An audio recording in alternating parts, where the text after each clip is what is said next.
તો વિદ્યાર્થી મિત્રો, તમારે કોઈ પણ બ્રાઉઝ પર આવવાનું છે, ત્યાં સ્ટેમ ક્વિઝ સર્ચ કરવાનું છે. ત્યાં તમારી સામે પહેલાં જ નંબરની જે ગુજરાત સ્ટેમ ક્વિઝ લખેલી છે એના ઉપર તમારે ક્લિક કરી દેવાનું છે. ક્લિક કરશો એટલે તમારી પાસે કંઈક આવું ઇન્ટરફેસ ઓપન થઈ જશે. તો તમારે વિદ્યાર્થી મિત્રો શું કરવાનું છે, તમારે સ્ક્રોલ કરવાનું છે. સ્ક્રોલ કરશો એટલે નીચે તમારી પાસે કંઈક આવું ઇન્ટરફેસ ઓપન થતું હશે.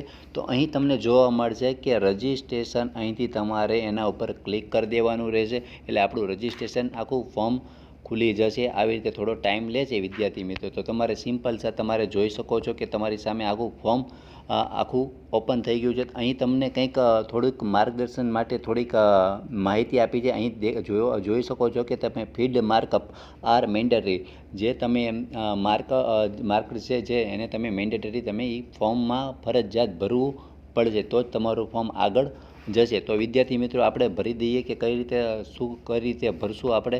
તો અહીં તમારું નામ લખી દેવાનું છે, જે મેન્ડેટરી છે. ત્યારબાદ મિડલ નેમ મેન્ડેટરી નથી એટલે તમે લખો નહીં તો પણ ચાલશે. ત્યારબાદ લાસ્ટ નેમ તમારું લખવાનું છે.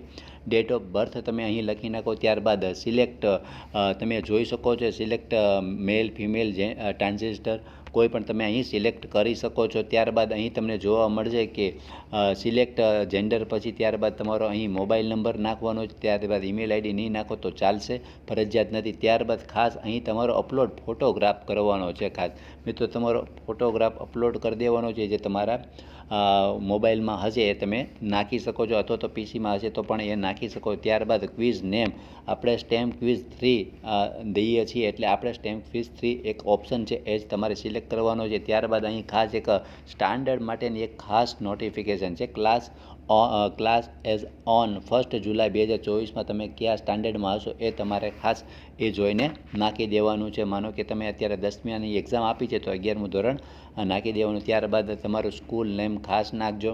ત્યારબાદ સ્કૂલ ઇન્ડેક્સ નંબર નહીં નાખો તો ચાલશે. ત્યારબાદ સ્કૂલ એડ્રેસ નાખો, જેથી કરીને ખ્યાલ આવે. ત્યારબાદ સ્ક્રોલ કરો, અહીં તમારું બોર્ડ કયું છે એ સિલેક્ટ કરવાનું છે. બોર્ડમાં 3 બોર્ડ ખુલે છે. સ્ટેટ બોર્ડ છે, સીબીએસઈ ને આઈસીએસઈ બોર્ડ ખુલે છે. તમે 10મા ધોરણની આપી હોય તો સીબીએસઈ આ બોર્ડ કરી દેવું. ત્યારબાદ સ્ટેટ તમારું અહીં સિલેક્ટ કરવાનું છે. ચાલો આપણે સ્ટેટ સિલેક્ટ કરી દઈએ. ગુજરાત સ્ટેટમાંથી આપણે બિલોંગ કરીએ છીએ તો ગુજરાત સ્ટેટ આપણે સિલેક્ટ કરીએ. જો તમારી સામે જ આવી રીતે કંઈક ઇન્ટરફેસ ઓપન થઈ જશે. ત્યારબાદ અહીં તમારો ડિસ્ટ્રિક્ટ, તમે કયા ડિસ્ટ્રિક્ટથી છો, અને ત્યારબાદ તમારો અહીં તાલુકો કયો છે એ તમારે નાખી દેવાનું છે. ત્યારબાદ અહીં સબમિટ ઉપર ક્લિક કરી દેશો એટલે તમારું ફોર્મ આખું ફિલઅપ થઈ જશે, અને તમારા મોબાઈલ નંબર ઉપર યુઝર આઈડી, લોગિન આઈડી અને પાસવર્ડ આવી જશે, જેથી કરીને તમે એક્ઝામ હશે ત્યારે તમે એક્સેસ કરી શકશો અને તમે એક્ઝામ પણ આપી શકો છો. તો વિદ્યાર્થી મિત્રો, અમારો વિડીયો કેવો લાગ્યો અમને કોમેન્ટ બોક્સમાં તો જરૂરથી જણાવજો, જેથી કરીને